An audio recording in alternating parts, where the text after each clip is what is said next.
Strategy for former CEO by Limited Suban Chasa. Bismillahirrahmanirrahim. And the last speaker point लिखे थे सब discuss हो गए हैं, लेकिन कुछ चीज़ों को मैं रिएक्टिवेट करना चाहूँगा। हमारे बहुत प्यारे दोस्त अशफाकुल्लाह साहब, हमारे प्रेसिडेंट काटी फराज साहब, खालिद तवाब साहब, जुबैर मुस्तैद साहब, senior vice president, former chairman, thank you for coming to KATI and patiently आप लोगों ने ये पूरा प्रोग्राम देखा एंड बहुत अच्छा इनिशिएटिव हमारे सदर साहब ने लिया। Sir, Khalid sir is absolutely right. There is no revolution in this budget.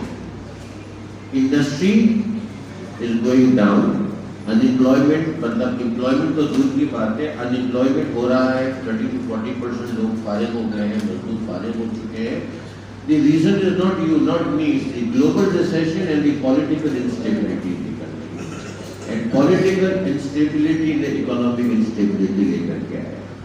Pakistan का हल क्या है? एक ही हल है, एक्सपोर्ट बढ़ाएं, एक्सपोर्ट बढ़ाएं, इंपोर्ट घटाएं and import substitution industry. Import substitution industry will create new employments, reduce your imports and increase your exports. We are there. कोई मुल्क छोड़ के नहीं गया, कोई मुल्क छोड़ के नहीं जा रहा। ये सारे एंटरप्रेन्योर्स सब पाकिस्तान में हर किस्म के हालात देख लिए हैं, तो इन हालात से भी कोई नहीं डरता, लेकिन the government should come forward for some revolutionary steps for industrialization. It should be an investment and tax friendly budget. कि इन्वेस्टमेंट के लिए भी अपॉर्चुनिटीज हो और टैक्स फ्रेंडली भी होनी चाहिए, जिसके बाद देखिए आपने मुल्क को संभाला है, आप जिस हुकूमत के साथ हैं उन्होंने मुल्क को संभाला है, हम भी उनके साथ हैं, क्योंकि पाकिस्तान हम सबका है। इसमें कोई दो राय नहीं है कि हमने और आपने मिल के काम करना है। जब हम इंपोर्ट सब्स्टिट्यूशन इंडस्ट्री की बात करते हैं तो आप बहुत सारे रॉ मटेरियल और फिनिश प्रोडक्ट्स के जो ड्यूटी के रेट्स हैं उसमें ऐसे हैं, जैसे अभी आसिफ साहब ने फार्मा के हवाले से बताया, which needs to be seriously addressed. Sir, withholding tax, withholding tax across the board 1% बढ़ा दिया, जिससे आपको रेवेन्यू तो मिल जाएगा।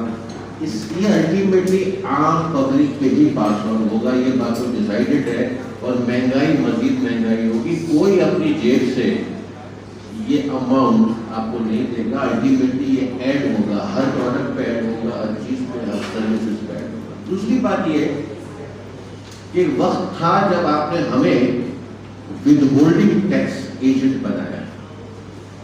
इसलिए बनाया कि government has miserably failed to collect tax. I will take your name from A K. Memon.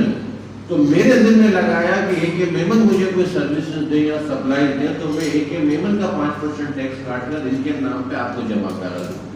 Means मैं भी एक तरह से टैक्स कलेक्टर हूँ।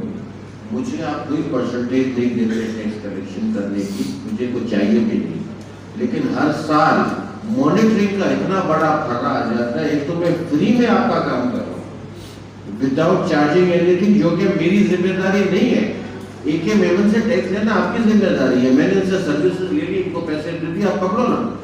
लेकिन चूंकि हमारा निजाम इस काबिल नहीं है, तो आपने विदहोल्डिंग टैक्स का सिस्टम बनाया, और जो आपके लिए काम कर रहा है विदहोल्डिंग टैक्स, हमें विदहोल्डिंग डिपार्टमेंट हर कंपनी में, हर फैक्ट्री में हमने बनाया है, जिसकी एक लागत आती है।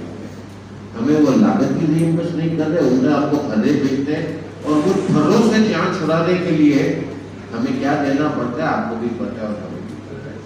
खुदा के वास्ते जो आपके विदहोल्डिंग एजेंट्स हैं, उनके ऊपर ये मॉनिटरिंग के नोटिस एवरी ईयर नहीं आने चाहिए, इसको रिलैक्स होना चाहिए।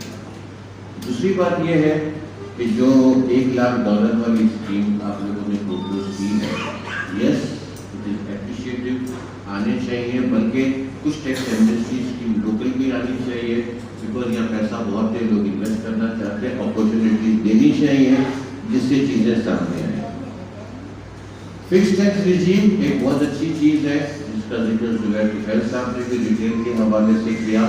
देखिए सर, लोग डरते हैं, लोग क्यों डरते हैं कि मुझे आज तक एक समझ में नहीं आई बात कि ये फाइलर और नॉन फाइलर क्या चीज है।